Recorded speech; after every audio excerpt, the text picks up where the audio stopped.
Regarding Lilith, no, she appears on the cover. It is her name. The book is about her.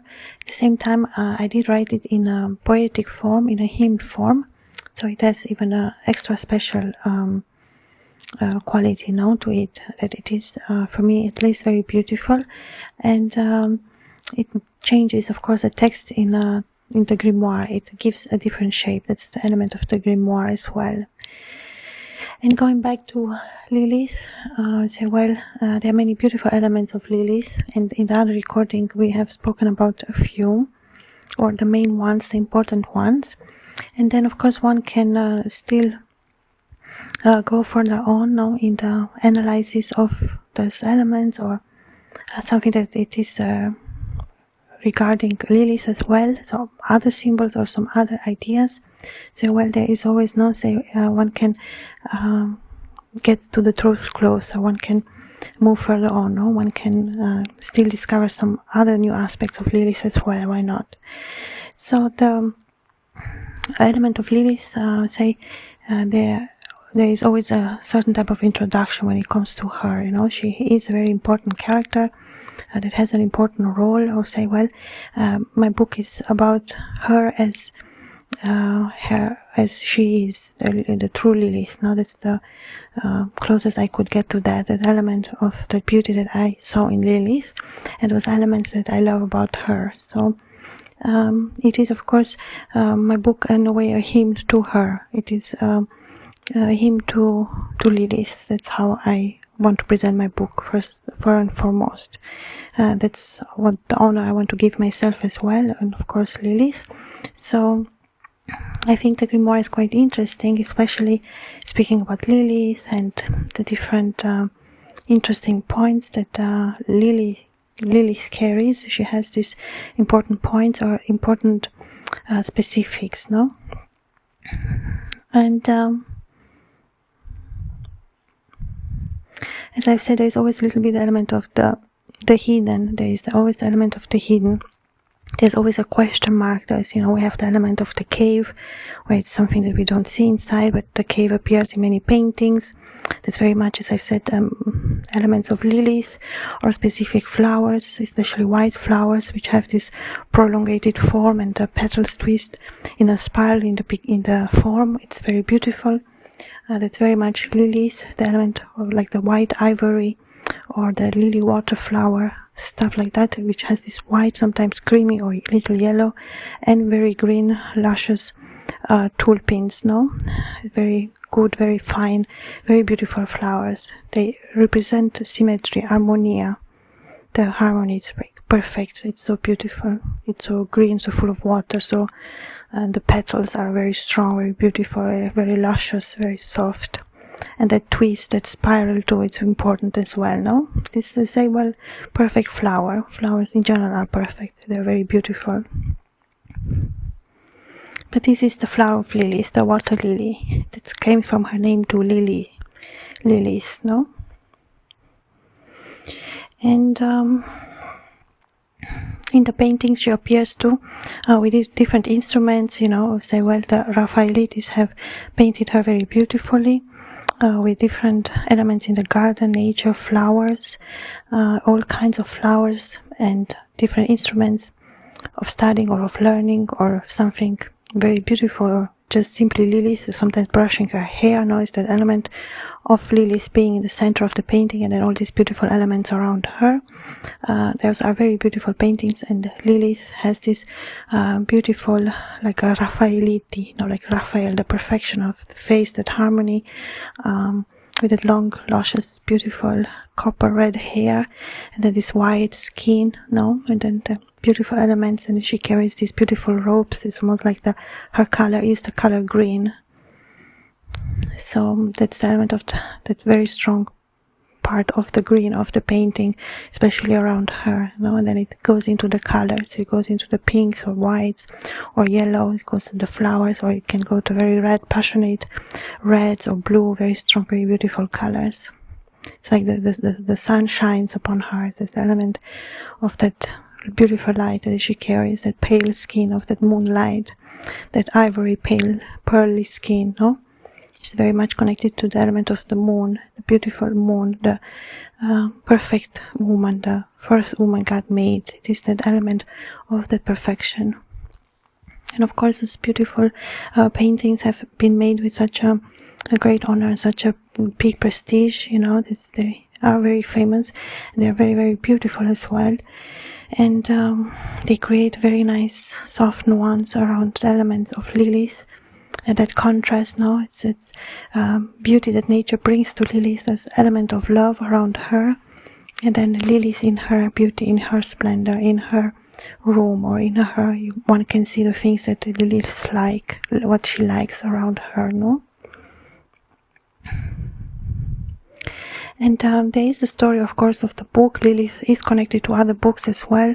And Lilith say, well, if describe a woman, Lilith, no, she for sure likes to read, loves knowledge and books. There is the element of the book, of the pleasure of reading. It's like something very educated or very highlight, and there's something very beautiful. One can see that on her, no? And in other older paintings from Collier, we have the more little French aspect to say, well, there is a mix of the French and the English, which represented her, and they both did it very beautiful, but different as well, which is nice, because in the other we see Lilith naked, and she is barefoot, very natural in the grass with her feet, sometimes in a pot of water, this element of the nature. And then her nakedness, the element of purity or something sacred, something very beautiful, no, revealing in the same time. And then with the element of the snake around her that makes specific to the story of the Bible, with the Garden of Eden, with the story of the snake. And then we have Lilith, now her face, say, well, the snake is her friend. Say, Lilith is to say her element can be seen as the snake, but more the snake is there to represent her origin or her old lineage, no? And the element of the night, we say, well, even that famous Italian painter that painted her with this beautiful red hair is actually one of my absolutely favorite paintings. I think Sagantino. It is with the snow and that element of her, almost like being stuck in a tree, very unnatural, like supernatural. She hangs in the tree with her red hair and that environment cold, and with the snow that I was saying, these elements are very much connected to Lilith as well. And then the tree was bending in that strong wind. One can see her hair moving in that strong wind, her curls, her long hair, combined with the tree. You know, the tree is very much, all trees are element of Lilith, are very much connected to Lilith. And that painting represents that too, all those aspects of the owl, you know, the owl that sits in the tree, you know, in that landscape of the snow, of that solitude. It is a place, a landscape that no one is there but Lilith, no?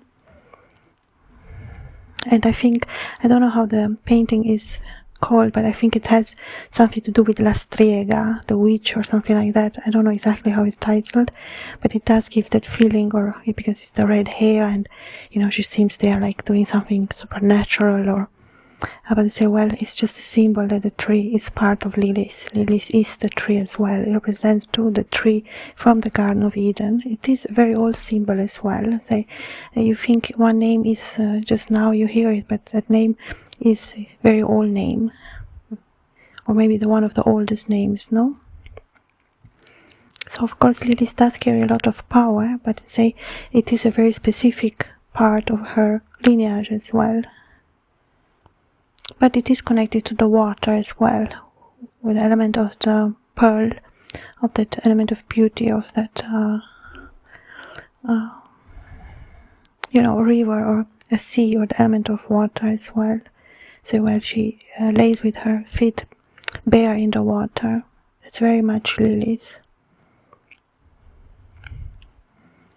And what I find very beautiful in her is, of course, her beautiful hair. It is very beautiful, long, luscious, curly hair, that beautiful perfection of her beauty, no? That's of course something that it's very specific of Lilith. You say, well, God made her very beautiful. And in my book she appears on my cover a little different. You say, well, it shows maybe some other characteristics that are a little different, no? But as I said, there are sometimes presentation with her with the black hair or the red hair. I don't think it's so much of importance. But yeah, it is interesting to see what her symbols are. At the same time, you know, which one is true or what is the story exactly, you know, about the story of Lilith. And so she say, well, it is a very old subject or old name, no, in the same time it is not a lot written about her necessarily. That's the interesting aspect of Lilith too as well. It does have some references, of course, you know, it is known, but at the same time not. It is an element of Lilith. It is something hidden or something more specific, something that is connected to the night, to the owl, that element of the silence.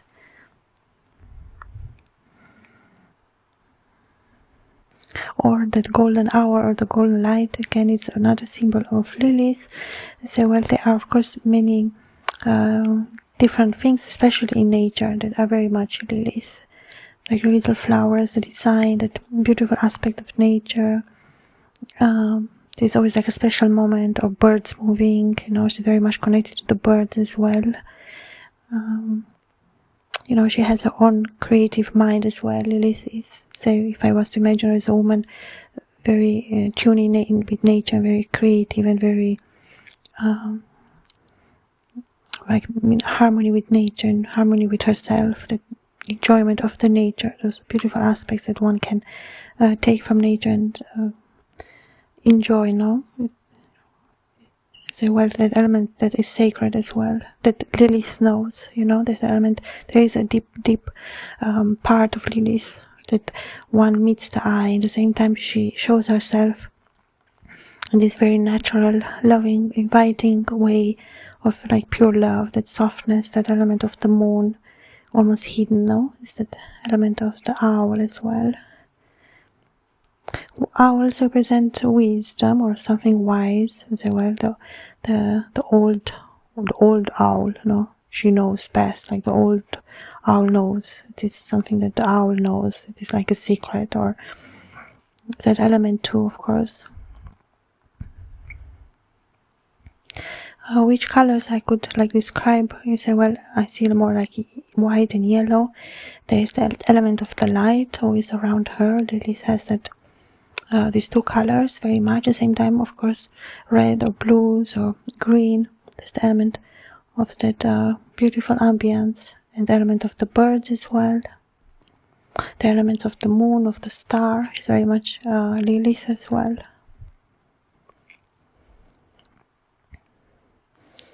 If you want to listen to the entire playlist of Lilith, you can do. There's a link in the description box below, and if you want to buy my book where that I wrote about Lilith, you can do so by clicking the link in the description box below. There is a link there for it as well, for the book. And if you want to listen other playlists where I speak about other books of mine, there is links to all my playlists. Thank you so much for listening. I will leave this one here. Until next time. Bye.